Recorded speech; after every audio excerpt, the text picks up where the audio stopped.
तर नमस्कार विद्यार्थी मित्रांनो बऱ्याचशा विद्यार्थ्यांचे मला मेसेज आले होते व कॉलवर सुद्धा बऱ्याचशा विद्यार्थ्यांनी चर्चा केली की एम कोटा आणि यू कोटा हा काय प्रकार आहे। यामध्ये विद्यार्थ्यांना बराचसा असं कन्फ्युजन होत आहे। त्यामुळे हा व्हिडिओ आपण या ठिकाणी विद्यार्थ्यांसाठी बनवतो आहे।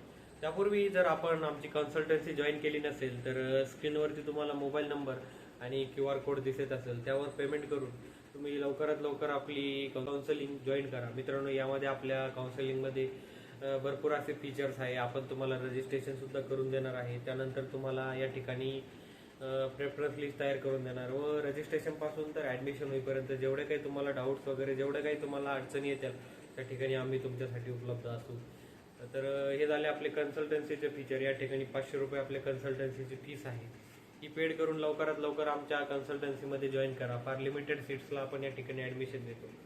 तर या व्हिडिओमध्ये आपण बघणार आहोत एम कोटा आणि यू कोटा। तर एम कोटा आणि यू कोटा बघण्याआधी आपण कोणत्या विद्यापीठाअंतर्गत कोणते जिल्हे येतात किंवा तुमचा जिल्हा कोणत्या विद्यापीठाअंतर्गत येतोय हे यामध्ये बघूया।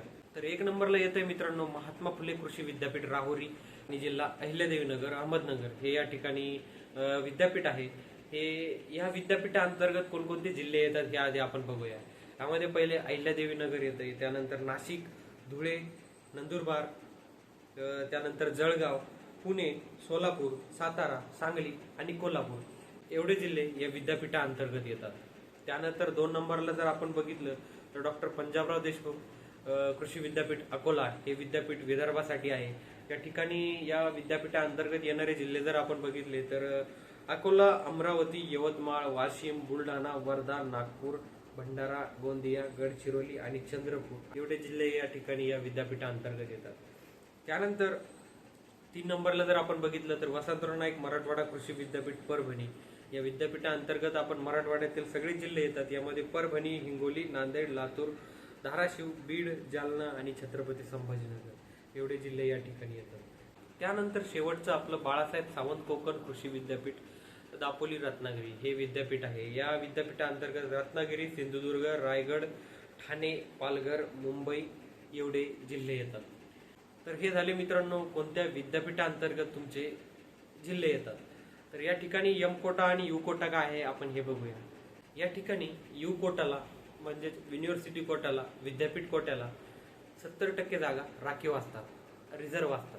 त्यानंतर एम कोट्याला 30% जागा रिझर्व्ह असतात, राखीव असतात। एम कोटा म्हणजे काय मित्रांनो, तर तुमचं कोणत्याही विद्यापीठाअंतर्गत ऍडमिशन होऊ द्या, तुमचं त्या ठिकाणी महाराष्ट्र ऑल ओव्हर महाराष्ट्रामधून त्या ठिकाणी ऍडमिशन येते। जर तुमच्या अलॉटमेंट लेटरवर एम असं लिहून आलं असेल, कोटाच्या ठिकाणी एम कोटा असं लिहून आलेलं असेल तर या ठिकाणी तुमचं ऑल ओव्हर महाराष्ट्राअंतर्गत महाराष्ट्र कोट्यामधून तुमचं त्या ठिकाणी ऍडमिशन झालेलं आहे। त्यानंतर यू कोटा म्हणजे विद्यापीठ कोटा, युनिव्हर्सिटी कोटा। आपण जर आता उदाहरणार्थ घेतलं परभणी विद्यापीठ आहे। परभणी विद्यापीठाअंतर्गत येणारे जिल्हे जर बघितले तर संभाजीनगर, जालना, बीड, लातूर, परभणी, हिंगोली, धाराशिव आणि नांदेड एवढे जिल्हे येतात। तर या जिल्ह्यामध्ये कोणत्याही कॉलेजमध्ये जर तुमची या ठिकाणी 12वी झालेली असेल आणि त्यानंतर तुम्ही ऍग्रिकल्चर करणार असाल तर तुम्ही या ठिकाणी या युनिव्हर्सिटीच्या कोट्यामधून येतात। या युनिव्हर्सिटीमध्ये तुम्हाला 70% जागा राखीव असतात। त्यामुळे तुम्ही जे काही या मराठवाड्या विद्यापीठाअंतर्गत येणाऱ्या जिल्ह्यांमधून 12वी झाली असेल तर या विद्यापीठाअंतर्गत तुमचं 70% जागा या ठिकाणी या विद्यापीठामध्ये तुम्हाला राखीव असतात।